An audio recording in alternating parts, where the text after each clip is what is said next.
This is a podcast where real doctors discuss fake medical emergencies. That means that unless you're a veritable cornucopia of high-octane maladies, this podcast is not medical advice. If you need medical advice or medical care, please contact your doctor. Hi, everybody. I'm Jackson Bain. I'm Johnny Kolosinski. You might remember me from such podcasts as The Ever Given Story, 80s fantasy films set in the Suez Canal.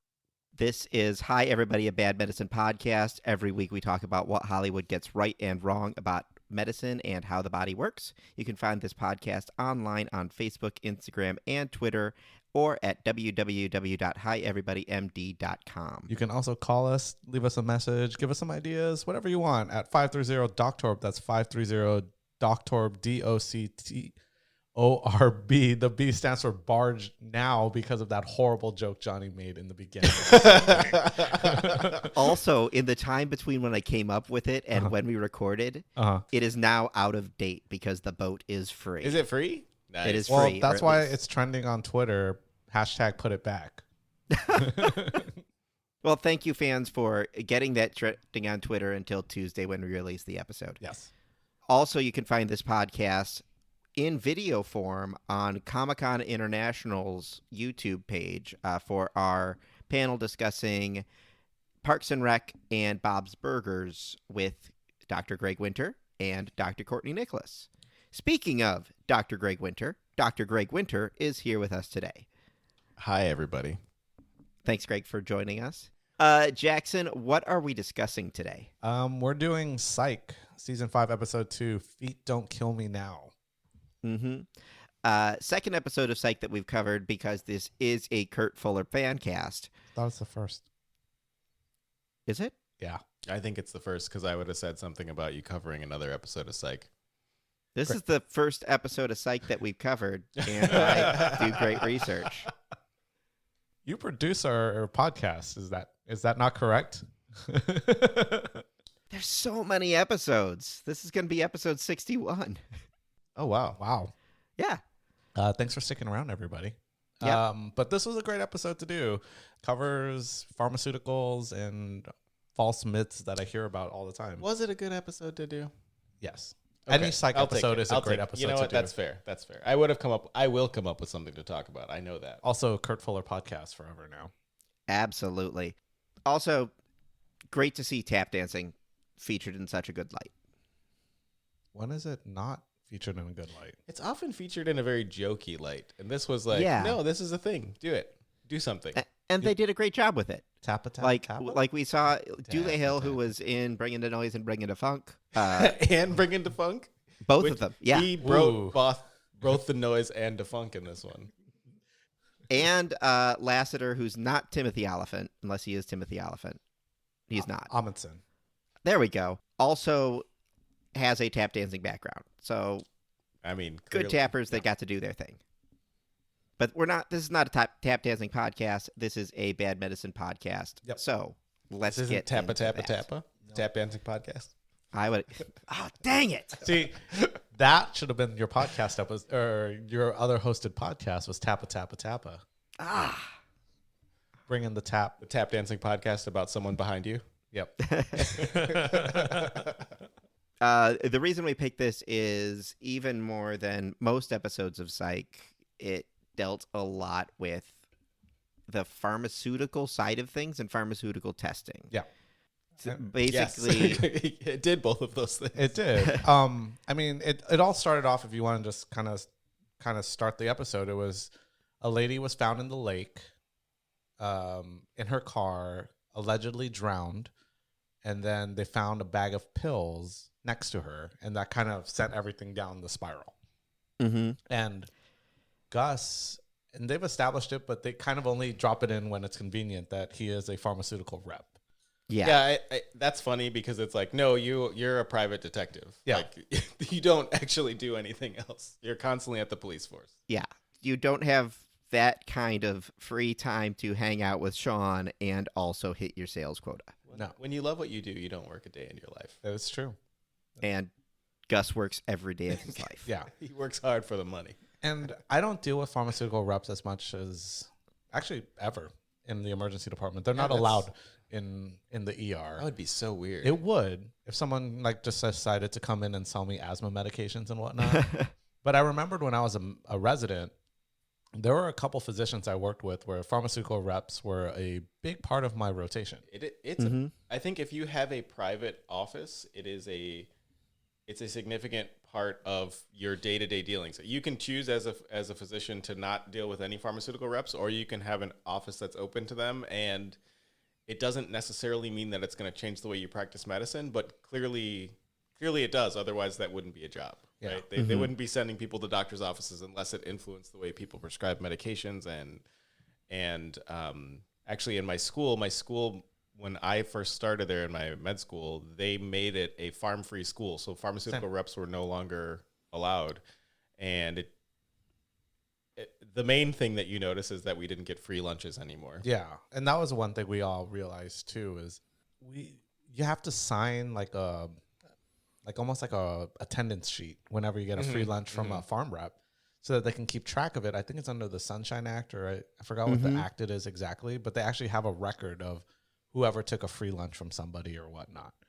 And there's no such thing as a free lunch. No, they are definitely selling you a pitch. I remembered when I went to a conference, we went to a very fancy dinner, and they were trying to sell us baby formula. Like, this is the formula you should use for all your kids.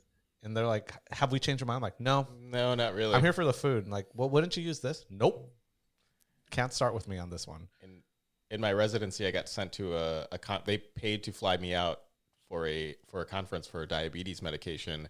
And I remember just like, I was the only person there not like changing my answers based on what they were presenting at the conference. It's just like, no, this because you would change your answers to make sure that you get you want to get it. You want to get it right? You want to give the right answer for the conference. But in truth, it's like, it's not best practice. It's not the gold standard of care. But it's really easy to get swept up in the I want to be right in front of these people. Yeah, that was a good conference. Or you want to be brought back.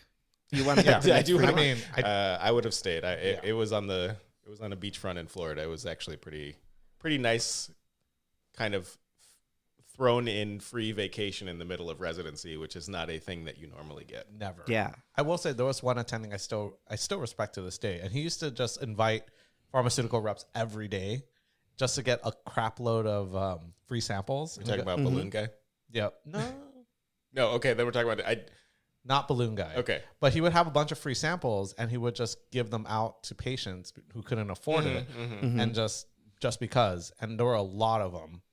And it was worth getting an hour pitch from somebody every day to have 10 patients a day that got meds they couldn't afford. Yeah, and there's ways to gain that system for yourself. I mean, you get free lunch for your staff. You have to listen. You have to go through the motions of listening to their pitch. But also, does that mean that you can give medications to people who otherwise wouldn't get it? And it's also probable that you're going to prescribe that medication when otherwise you might. I mean, nothing is free in either. Right. I mean, nothing is free in either direction, but there are ways that people kind of make it work for their practice. That was the best rotation. I had so many free samples after it. What might be right for him might be right for not for others. When my dad was a hospital pharmacist, he would regularly get like promotional, tchotchkes, like, watches and I mean, the oxycodone bear. The sleepy time bear. I had a bunch of pens. This was early 90s. So when it was a brand new drug, I took a bunch of Viagra pens to school. The big steel pen. Mm-hmm. That's a quality pen. I'm well aware of that pen. I also had a Viagra watch, but it was hard to read. Ugh. Get out. Boo. Good night, everybody. This has been Hi, Everybody, a Bad Medicine podcast, 61 episodes and done. Done. And we're done. Good night, everybody. But speaking of pharmaceutical sales reps, Gus is one, and he's in the episode we're discussing. Yes. Oh, we're talking about the episode now. Oh, yeah. Go back.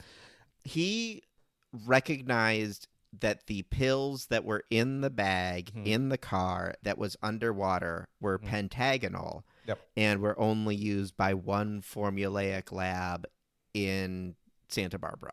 Yeah, that's not how it works. Because no, that's not quite true. if you have a patented drug, then you are the only person that is producing that drug. Like when Viagra first came out, and it was the Blue pill.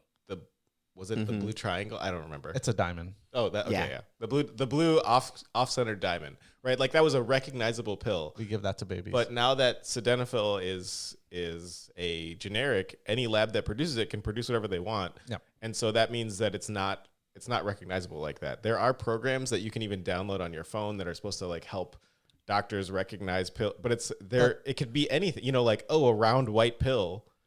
That could be anything. You need to know the marks and the scores and the numbers on it. But even that is not perfect. No. Right. And so it's really weird that Gus would be able to look at it and say, oh, this is that. I mean, to be fair, that was Zantac. He also said very clearly, like, there's only a few laboratories in town that make that shape. And that could be true, but also that could be from out of town. Like there's no, it's medicine. You get medicine from tons of places. I will say that's like the most frustrating thing when you go to work and you ask them what medications you're on. Like here it is. You can see it. Here's a bag of pills. Can't you tell what it is? Yeah, you should know all your medications, right? I'm like, I don't. There's so many drugs. You should know your Yeah. Patient should know your medications that you're taking. But I do find it funny when he said, obviously it's that pill, and I just looked at it and I'm like, Zantac. That's 100% Zantac. And what is Zantac? It's ranitidine. It's black box now because you get stomach cancer from taking it. Oh yeah, you can't get it in California. You cannot. We prescribed that a lot. It's an anti-reflux medication. It's I knew I recognized the name. Yeah. Yep. What are the odds, and I know this is not a forensics podcast, what are the odds that if a car has been in the lake overnight or river or ocean or whatever, that your baggie full of pills is going to make it through? If they were in her purse, they'd be dry because her purse was dry as a bone. Yep. Oh, good point. But are they enteric coated? Even then, they still dissolve over time. Yeah. It's if they were in a pill bottle, they would have dissolved because those are not airtight. No. If they were in that Ziploc bag, then they'd be fine. Ziploc bags are airtight. You're fine. Yep. If they're in that leather purse is dry as a bone. I mean, we're not pharmacists, obviously, but I would say it would. I have been doing some leather work lately. So this is a leather working podcast? No, I've just been working with a little bit of leather. So you don't want to get it wet if you can avoid it. Well, yeah, it's gremlin leather, so you definitely don't want to get it wet after midnight. Shut up. So many paths I could take this. I will not. I will not. But yeah, they go to the lab afterward, and then the lab tech just goes, these are HCG pills for fertility. And that confused me a little bit too. I guess question one is, are there fertility pills? Yes, there are fertility pills. Don't buy them from the guy's van down the street. The hormone HCG is a hormone that you test for when people are pregnant. It's human chorionic gonadotropin. Thank you for not making me look that up. But that's the hormone that they test for, like when you pee on your pregnancy strip. It's positive or negative. Yep. And as a pregnancy continues, there are levels that indicate a normal pregnancy. And this is way oversimplified, but basically you can check someone's level of that during their pregnancy, and you can correlate it with the date of their pregnancy. And if it's really off, it means maybe something's not quite right with the pregnancy. That is a clear and concise description of what HCG is. But people don't take it for fertility. You can. It is part of the fertility cocktail, but I also, that is a very highly specialized field, and I should stop talking about it immediately. I know they try to give it to guys for weight loss. They do that too. I mean, it's like a growth hormone, right? Yeah. And so you can be for weight loss and distributing muscle mass into various places, supposedly. But it's also pretty dangerous. You never want to mess around with growth hormone. Yeah. In general. In general, you want to avoid messing with your hormones if you can. You don't want things to grow that shouldn't grow. Yeah. Basically. Right. You don't want some gigantism. You want all gigantism, not just some gigantism. Not just. You want the whole gigantism. That's the problem. Is it's hard to really pick the specific gigantism you want. Yeah. You can't tell that growth hormone to go somewhere where you want it to go. Like my glutes. That's what we were all thinking. I'm not thinking about your glutes, but I am now. I often am. So I obviously know nothing about drug testing. Okay. Would it be feasible for them to be doing a test with this HCG as part of the fertility, if it's a fertility treatment drug test? That's sort of a feasible thing. You have to get it through. I mean, obviously, they got it through the first 2 phases, right? I think they're in phase 3. I think maybe that's a worthwhile thing to talk about. Is they bring up very quickly phase trials, and when you're testing medication, that is a thing. There's phase 0, phase 1, phase 2. Yep. Yeah, phase 3. and everyone's become an expert on this in the last 12 months. Pretty much, yeah. Oh, so I don't need to talk about it. I mean, Like, everyone thinks they're an expert, but they're actually like me. yeah. I'm certainly not an expert, but phase 1 is basically testing for safety. They just give people the drug and see if people have side effects. You're finding the best dose of the drug with the fewest side effects. I'm going to hold up a 2 because that's phase 2. Phase 2 is to assess for safety of the drug Yeah, and I see think- how well it works. I think you got it reversed. I mean, you're reading something, but Yeah. I think it's not right. But any way you put it, phase 3 is the one where you actually Yeah. start using it a little bit more widespread. And Phase 3 trials are testing against the gold standard of care. So that's when you're determining, like, even this is a new drug and maybe it's effective. Is it why would I use this versus the medicine that we already use? And that's often where you see very shady things in studies because they have to prove that it's worthwhile to make this drug. Yeah. And they've already spent so much money on it. And often the drugs that we have work pretty well, and they're also cheap. And so things can get really, they can be very sketchy. And that's why, if you're going to take a medication and you want to do that type of research, it behooves you to actually read the actual study and not what somebody's summary of the study is. Because reading the study, you can see things like, was this a well-designed study? Did they use enough? Were there only 10 people in the study? There's so many things that can come up in a study to make it look good when it is not that great. Yeah, people will fudge how efficacious the drug is in comparison to the original drug. That's a big all the word, time. Dr. Vane. I am a doctor.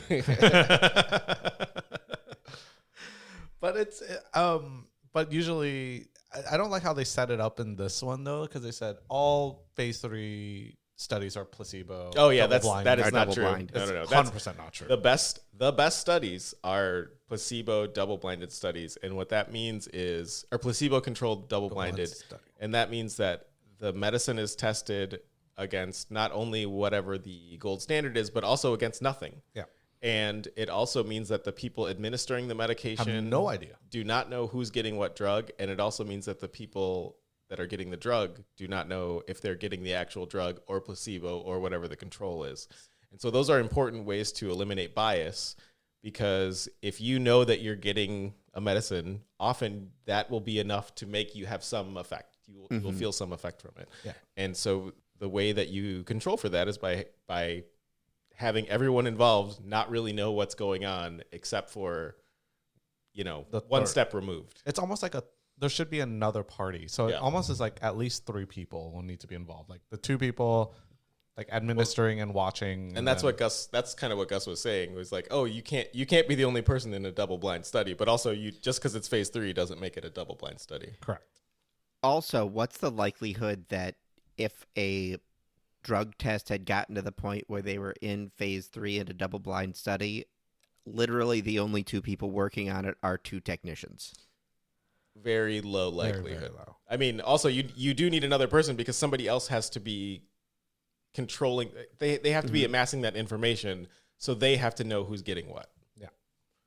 So you need at least 3 people. You need that third party statistician. Yeah. Or you could have one person administer all the medicine and they don't know. So Yeah. you need at least 2 people. Yes. You need someone who's not involved in giving the medication, Right. analyzing the data. Also, you probably shouldn't be involved actively in getting your significant other to be enrolled in the study.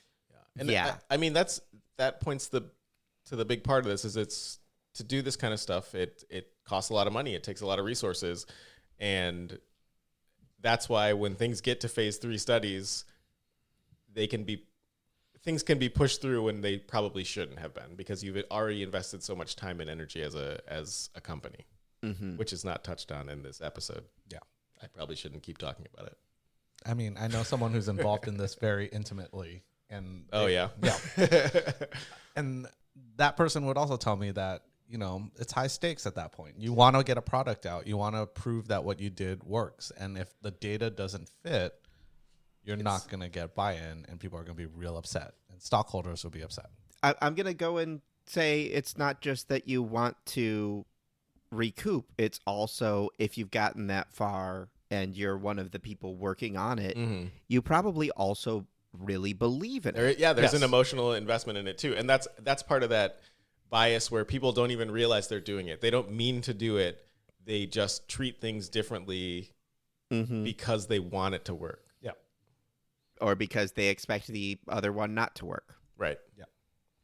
With But placebo. it's blinded. You don't know. That's the important part. You shouldn't know what's going on.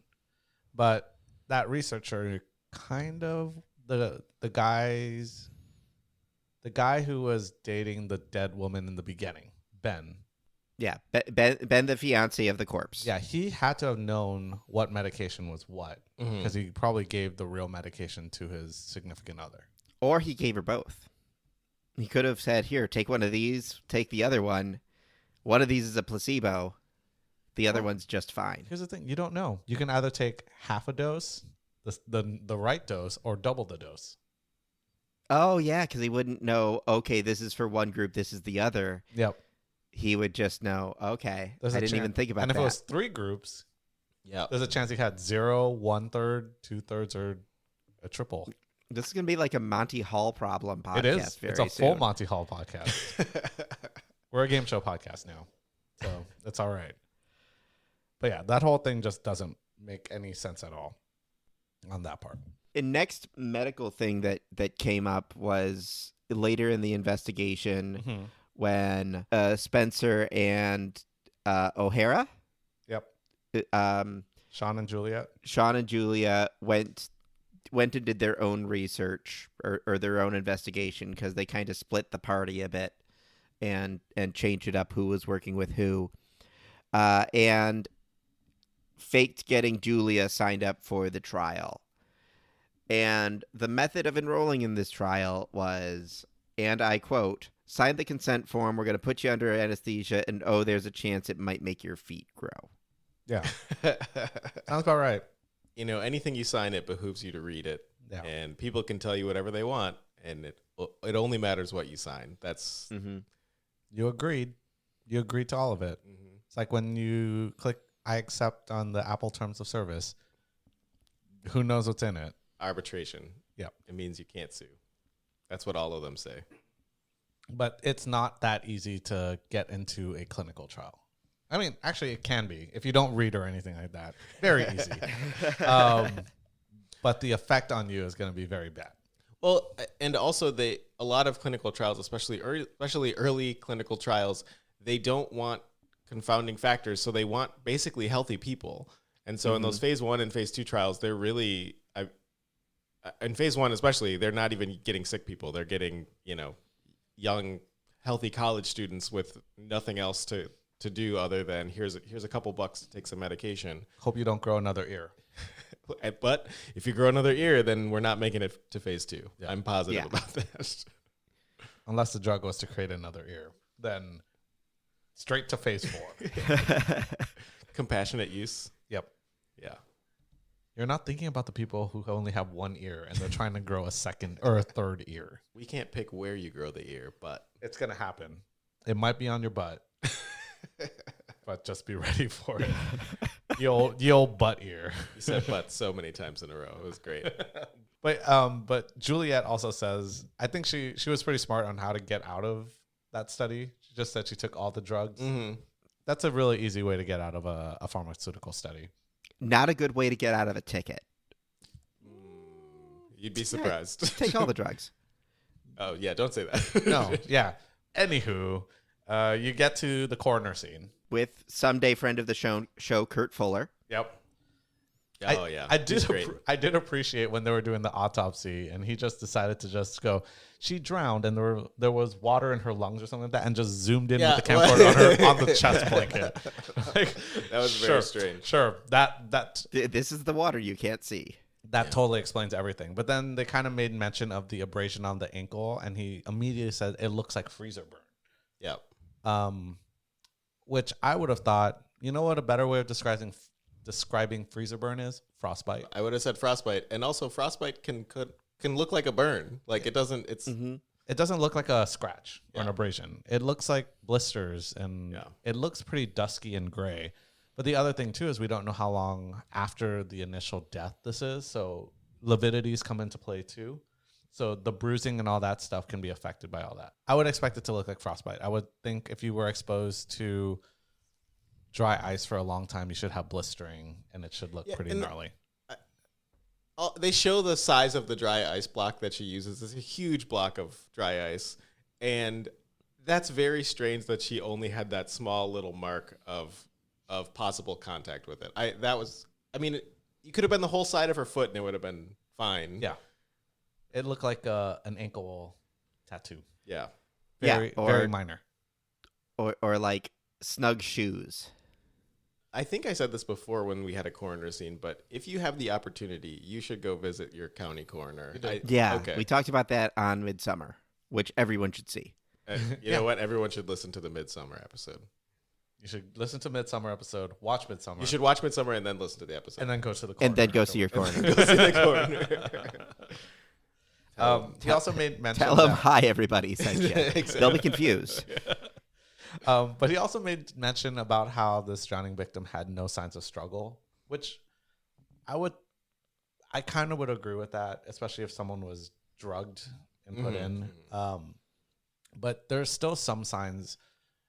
You would expect, at least if you were breathing that much water, your body might go into an effect where you might start choking, unless they were so out that they weren't breathing well in the first place and protecting their airway. But I would expect something. What does it like? I mean, like, what is the official meaning of drowning? Is that only water, or liquid? I don't know. I mean, I just don't know. It's liquid in the lungs causing cessation of breathing. Okay, more or less. And now they don't call it near drowning, because that used to be a term that we used to use, near drowning and drowning. Now it's fatal versus non-fatal submersion injury. Okay. I know it's very technical now, but near drowning used to be referred to as someone who came into the ER who had a drowning episode and then lived. Okay. Drowning means you died. So now that's why it's divided into those I can see why they added some words there. It does clarify what happened. Yes. Because you can't just like go, oh, I was swimming in the pool and I drowned and now I'm in the ER. Can you check me out? You didn't drown. You near drowned. But it's also a very confusing thing, because families are going, no, my kid was underwater and not breathing for a long time. Mm-hmm. So that's why that's the new terminology now. It was a very confusing thing when I learned it. I'm still learning it right now. But you know what is not confusing? Dry drowning. Yeah, I think we both were like... Yeah. Dry drowning is not a thing. And I remember 2 years ago, that was like the hot news. It was on every channel during the summer. Well, I mean, but also from stuff like this where it's just like a term that... people use. Right. And I'll get that on a constant basis, like especially during the summertime. Someone was swimming in the pool, they accidentally choked on some water and coughed a bunch, and they got brought in because they thought they're going to dry drown. And that's not a thing that exists. What's the definition of dry drowning that they're using? So the definition they're using is not. In fact, they don't really define it, which is why it gets even more confusing. Yeah. So there are certain situations where, like, let's say you had a big tumor on your chest or in your like throat area, and you remove it. That sudden change of pressure that you've been breathing in, like, because you have to breathe a lot harder to get oxygen in to exchange. When you take that out, all of a sudden the pressures change, and then the fluid balance and the pressure balance in your lungs shifts, so you actually get pulmonary edema.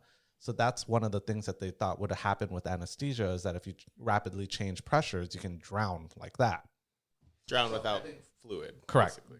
Fluid from the outside. It's fluid from the inside of your lungs. But the term that they're using here is that they got anesthesia and then they didn't breathe really well. The fact that they were in water for a second afterward, they drowned before that. Yeah, I think what they're talking about is if suddenly you you get water in your throat, your body's natural response is to protect your airway, which can shut your airway off, and then you could drown without having any fluid, without having fluid in your lungs. Yep. But that's not like, that doesn't really happen. No. And also, that's not what they're talking about when they're talking about somebody has a slight injury or a slight encounter with water, and then later they cut off air supply, and it's just not a thing that happens. You look confused, and you should look confused because it's not a thing that happens. It isn't. There's like articles on CNN and ABC that talk about all these families that if you think you dry drowned, you need to go to your doctor every other day to get x-rays to make sure you didn't drown. X-rays? Yes. And I go, no. I want to flip this table over right now. I mean, I want to flip it too, but this is my house, and I really don't want to clean this up afterward. It's a really annoying thing. It just doesn't exist. And it does take a lot of effort to try to educate about it. It's a very hot term. A lot of what you see on TV is not real. Yeah. And I think it's a good point on that part, because this is a lot of where people get their medical education from, though. Mm-hmm. I saw this on blank. I better get it checked out. Yep. Yeah, I saw. Let's just say Dr. Oz. Oh God, don't. Let's just always say Dr. Oz. Dr. Oz, you mean host of Jeopardy this week? I don't want to give him the credit. I don't. Okay. He was up for being disbarred for being a snake oil salesman. Like, for real, legitimate. He sold the board game? It is a great game. It is a great game. game. For his like raspberry concentrate nonsense. Yeah. That sounds delicious. And you know what? It's fine if he was like, hey, eat this. It's delicious. But it doesn't cure But he hoarseness. also said delicious and cures cancer. Right, yes. Exactly. I mean, like, he's garbage. He is. I do not approve of him hosting Jeopardy. But that's what happened with Ben, though. He done dry drowned. Mm-hmm. No struggle again. They said they found fluid in his lungs. They said he dry drowned before the immersion, and it could have been from methane or OD of anesthesia. Number one. Mm-hmm. Where would you be exposed to methane outside of, like... Cows. A dairy Yeah, farm? a dairy farm. I don't know. You're hotboxing farts? Yeah. Are you familiar with a Dutch oven? There's Someone's going to be half listening to this episode and be terrified that their fiance is trying to dry drown them. No, dry drowning is not a thing. Yeah. I mean, if you died based on inhalation of a gas, that would be suffocation. Yes. It would not be dry drowning. Also, dry drowning is not a thing. Also, there's a theory that the first person they said they dry drowned had some kind of like cardiac event before they went in the water. I mean, it's not a thing. It doesn't matter. Yeah. It's fake. I mean, if you want to take home any point from this episode of shenanigans and nonsense, dry drowning's fake. Especially now that we're going into nicer weather. And I really want there to be a show called Shenanigans and Nonsense. I would watch that show. Might be our new podcast, Shenanigans and Nonsense. Yeah. My question on our second Kurt Fuller scene was just how methane gas is what? Like that was my big question there, because I thought dry drowning was a thing. You're wrong. I'm wrong. I've learned something today. I mean, if I could teach one person every day that dry drowning is garbage, I've done my job. I mean, I don't know why he picked methane particularly, but any gas that displaces oxygen, you could suffocate. It was a real hot set. just farts ripping nonstop on that set. And like, that was an improv line. Nothing. Yeah. Anything else on that? And then I guess we get to the final scene. I'm surprised no one got blood drawn, because usually if someone dies under mysterious circumstances, blood drawing is part of any kind of autopsy. And that's to look for any kind of toxic. Actually, if you are going to do an autopsy, that you get a Y incision, and they were like, look at how pristine she is, and they didn't even do like the basic makeup for an autopsy on a TV show, because they do. I mean, they take tissue samples from everywhere. They do lungs, kidneys, liver, bowels, and they actually keep that stuff for a long time. I mean, that's part of how they can go back and do tissue samples later. Evidence. And they do the brain. I mean, your body, even if it comes in pristine to a medical examiner, it's not leaving that way. No. This is semi-tangent here. I will not allow it. We don't go on tangents. Yeah, not on this show. No. You mentioned that they would have done blood work in advance, which makes sense. Mm-hmm. Would they have thought she might have been pregnant because of the HCG? Ooh. Yes, probably, assuming she was taking it. Yeah, And but then they it would didn't they just would show know up. though when they do the autopsy. Actually, that brings up another point when they're like, hey, these chemicals are going to be in your body and we can trace it to your lab. Like, no, that's not a thing. You can find out what the chemicals are, but you don't know where they came from. I don't know. Most chemicals, when you inject it, it says given here. That's why they sign their name underneath the injection site. I mean, when I got my COVID vaccine, it said given here. No, actually, that's why they write all that stuff down, is because they can't tell where you got it from. And so if something goes wrong, you need a record of where you got it I'm from. scanning my arm. It just like pops up. The hospital name pops up right there. It's my NFT. Jackson, some people get their medical information from this show. I'd like it to be somewhat accurate. Most of the time accurate. None of the time medical advice. Never. Yeah, Never that's true. medical advice. Except for once. And I forget what that medical advice you gave was. Don't Oh, I gave the medical advice of never fight people. I'm fine with that. I mean, that's a bold stance. I'll allow I it. don't think that one can get me in trouble, though. No. Until someone goes like, hey, someone broke in my house. But you know what? That doctor on that podcast said never fight. It said Yeah. 0 tolerance. 0 tolerance for fighting. Not going to allow it. I think I can still stand by that. I could sleep easy at night I'm fine with that. telling people not to fight. But yeah, the final, we found out that the other lab tech was, if I remember correctly, she anesthetized them and then tossed them in the water. Accurate? I'm going to say this from a pure physics standpoint. I don't know how she picked up all those people. Yeah, it's hard to Okay, pick she up was dead, kinda dead tiny. body weight. Yeah. She doesn't look like the kind of person that could pick someone up and, Fireman's carry. yeah, I guess.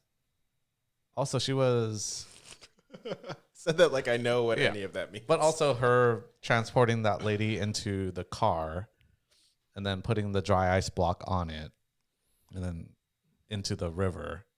I I agree. I'm not buying it either. don't buy it. And also, what kind of anesthesia are you using? It's such a vague term, like, did you just slam them with ketamine? Did you? Yeah, a lot of anesthesia is injectable. Yeah. And it wears off quickly.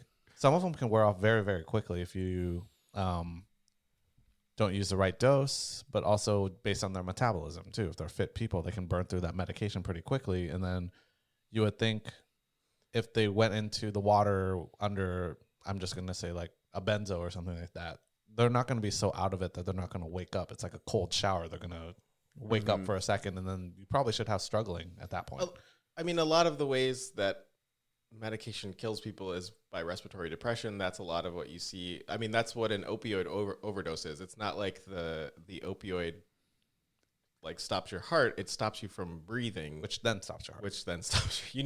You need oxygen. And Are you telling me the opioids cause them to drown? dry drowning. To dry drown because they stop breathing? It's just like Jackson said. That's such a vague thing to say, and it covers a lot of bases from a writing standpoint. Yeah. But Lidocaine counts as anesthesia technically too. that's So it's a very, Plus, if you inject someone with it, you're gonna find it. right. You're Yeah. gonna find that's a point of entry. Yeah. Although, unfortunately for our Kurt Fuller Stand podcast, Uh-huh. I feel like we've got a little less faith in him as a coroner than we did. It's okay. 3 His patients hours can't ago. get hurt. It's fine. It looks like he just got a new video camera this Yeah. episode. He's just like showing off his new Sony camera. Look at this blanket. It's on her chest. There's definitely some flaws in this lady's method of killing people. I would But say that. not so many flaws that she didn't manage to kill 2 people. That's true. I think a lot of people do that this is what I know, so I can use it to kill somebody. But it also is like, oh, well, this is clearly points to you as the person that did it. To be fair, the water killed the first lady. I feel like a lot of people die in Santa Barbara over 6 seasons of Psych.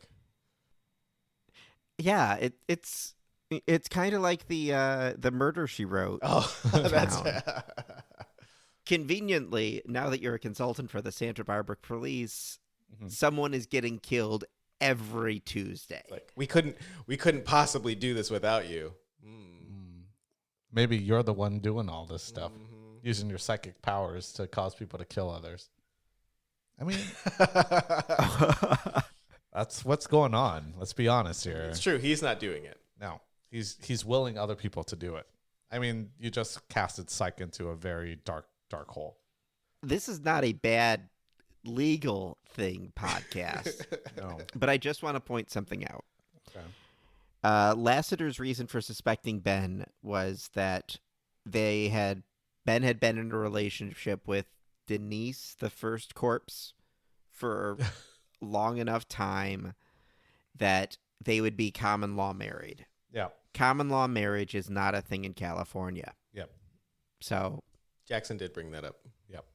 I only knew that because of the fact that popped up on Amazon as you watch it. Oh, really? It does, yeah. I got to watch it on Amazon rather than on Peacock then. Also, Yeah. because no commercials. Yeah, if you watch it on Amazon, there's random pop-ups, and that one popped up. Pop-up Psych? It is pop-up Psych. Maybe we can get an additional pop-up added. That there's no such thing as dry drowning. Please stop it. That there's no such thing. Or that the human centipede bills itself as 100% medically accurate. That was such a good transition. I hate you so much. On it. No, you weren't. I got one thing today, and it's this one. The human centipede bills itself as 100% medically accurate. If that is the case, and if that is our baseline, how medically accurate is Season 5, Episode 2 of Psych? Feet Don't Kill Me Now. Dr. Greg Winter. I mean, I feel like it's at least as accurate as human centipede. I'll give it 100% accurate. Okay. I mean, in truth, like, a lot of stuff is wrong, but also, is it wronger than human centipede? And yes, I said wronger. No, it's not. It's the same. It's about the same. It's 80. It's wrong in different ways. 80. That dry drowning really makes me mad. Oh, that does make you mad. Okay. Actually, I agree with Jackson. It's probably 80. Oh, my God. We agreed on the number. Oh, wow. That never happened. No, I say this because I know summer's coming. Yeah. No, that's a good point. I'm going to be in hell because of that. So this is why I really just can't stand what's coming up is when I was in Albuquerque. I would see dry drowning pretty much every shift during the spring and the summer. And it was the bane of my existence, trying to explain to families who are in a complete tizzy. Right. That their kid's going to die when they go to sleep tonight. And you tell them, when you said you would see dry drowning, what you would actually see was nothing. Something else. Like they had a seizure and then was in the water when they had it, or they had some kind of heart arrhythmia. But even then, they didn't dry drown. They had their event in the water. Anything you would do to make this episode more medically accurate while keeping the stakes high? I'm going to go ahead and say not call it dry drowning. How dare you? Also, I mean, they could have done a lot of other things to make Gus recognize those pills. I mean, just reading the label that's on the bag might have been a way to go. Mm-hmm. There could have been a pill bottle. Yeah. That just said the name of the pharmacy or, hey, secret medicine. Yeah. I mean, that looks good for TV, but it's also real. Like, no, that doesn't happen. You can't just look at a pill and tell what it is. You can have a good guess about it, but that wouldn't hold up. That also makes us all as doctors look real bad. Right. Because everyone assumes that we can do that. Yeah. I don't memorize pills. Even my pill ID isn't like 25% accurate most of the time. Yeah. I feel like the only people who memorize pill shapes and colors are also selling them on corners. That's true. Yeah. I mean, my last shift, I had a kid who came in and was like, hey, can you tell me what all these pills are that I just took? And I just said, the answer is, I don't know. And second, you are getting activated charcoal right now. Second, you're getting some charcoal. That was actually a thing that happened to me at a party when I was in med school. Like I went home back to my hometown, And some guy came up to me and was like, hey, you're a doctor, right? I'm like, medical student. Hey, can you tell me what all these pills were? And I just smacked his hand really hard. And you just see all the pills just flying through the air, and it landed on the ground. He goes, I paid a lot of money for that. I'm like, don't show me a bunch of pills that you're going to take, especially as a guy who's still learning how to become a doctor, just so that you can get high. And then if something goes wrong and then you get sick, you're going to blame me or ask me to help you. Also, I'm a medical student at that time. I don't know anything. Yeah, I don't know what I'm doing anyway. No. The difference being now you would have charged him for that. I mean, well, at least the copay. here's the thing. I work in the emergency department. I don't know if my patients are going to pay. I And you treat don't you care. based on, I don't care. Families ask me, As it should be. they asked me how much will insurance charge me for this? And I said, I don't know. I have no idea. But you're a doctor. I'm like, not exactly. I just treat you. I will let registration talk to you. Now open your mouth. Here's a pill. Shoot it in your mouth. But yeah, that would be the big thing I would change. Make sure the purse was wet. That would be another one. People should look a little more damp. Everyone was pretty dry. Not like them drowning. Yeah. But yeah, Maybe that's how they knew it was a dry drowning. you know First what? was dry. Yeah, that is pathognomonic. Yep. I mean, also, whether or not it's a dry drowning or a wet drowning, they should still do the toxicology. Like, that shouldn't change any of the things that they did. Yeah. And you're never going to be able to trace where it came from. Yeah. That's the other part too. 80%. But that's the big stuff. Yeah. All right. Well, thanks, folks, for listening. Thank you, Greg, for joining us. Thank you, Jackson, for co-hosting as always. Yay. Thank you, folks, in advance for checking out the WonderCon panel. Yep. Oh, that's right. Yeah. Go. You should watch that and then watch Midsummer and then listen to our episode of Midsummer and then go to the medical go see your examiner. coroner. Exactly. So thanks for listening, everybody. Thanks, folks. Bye.